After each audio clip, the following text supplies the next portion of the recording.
नाज़रीन हिते ॿी अहम ख़बर अवां सां शेयर कंदासूं। कराची खां सिंध हुकूमत तेल ऐं गैस जी ॻोल्हा लाइ खीरथर नेशनल पार्क अंदरि खोटाई जी इजाज़त ॾेई छॾी आहे।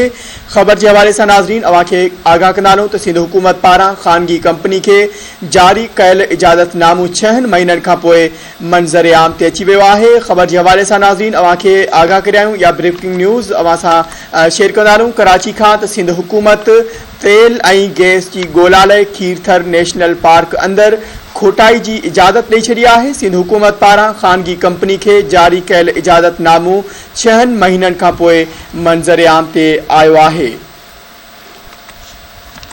ज़रियनि मूजिबि इजाज़तनामो मिलण बैदि तेल ऐं गैस जी ॻोल्हा कंदड़ कंपनी खीरथर नेशनल पार्क ते ॻरी मशीनरी बि मुंतक़िल करे छॾी आहे।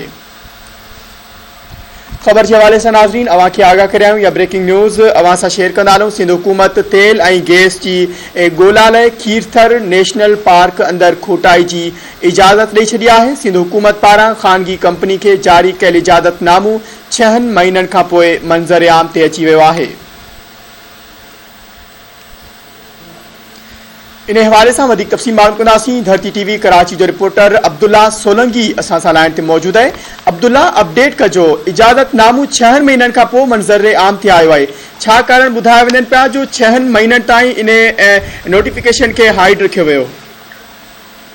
ॾिसो हिन वक़्तु जो अञा कारण न ॿुधाए पियो वञे त हुनखे छो लिकायो वियो आहे, पर सिंध हुकूमत जेको खीरथर नेशनल पार्क में तेल ऐं गैस जी ॻोल्हा लाइ हीउ जेको आहे पाकिस्तान ऑयल फील्ड खे जेको आहे खोटाई जी इजाज़त ॾिनी आहे, जेको 19 सेप्टेम्बर 2021 ते वॾे वज़ीर सैयद मुराद अली शाह जी मंज़ूरी बाद जेको आहे इजाज़तनामो जारी कयो वियो हुयो, जंहिं ते अहिड़ो नोटिफिकेशन पिणु जेको आहे तव्हांजी ॻाल्हि वांगुरु त लिकायो वियो हो। 6 महीननि खां पोइ गुज़ो रखियल खां पोइ नोटिफिकेशन हिन वक़्तु जेको मंज़र आम ते अची वियो आहे, जॾहिं त पहले खाते जी अख़्तियारनि पारां जारी कयल जेको नोटिफिकेशन में आहे उनमें खोटाई लाइ कानून जो बि हवालो ॾिनो वियो आहे, जंहिं Pakistan oil and gas field section 3 ऐं नवां Sindh wildlife protection provision and management act 2020 तहत दरियाफ़त लाइ खोटाई करे सघे थी। नोटिफिकेशन में बि पिणु जणायो वियो आहे त सिंध हुकूमत जी इजाज़तनामे खां पोइ हैवी मशीनरियूं पिणु जेको आहे खीरथर पार्क वारे इलाइक़े पहुची वियूं आहिनि, जेको ज़रियनि ॿुधायो त उते जेको आहे मुख़्तलिफ़ चुरपुर कई पई वञे, सिंध हुकूमत जो नोटिफिकेशन बाबति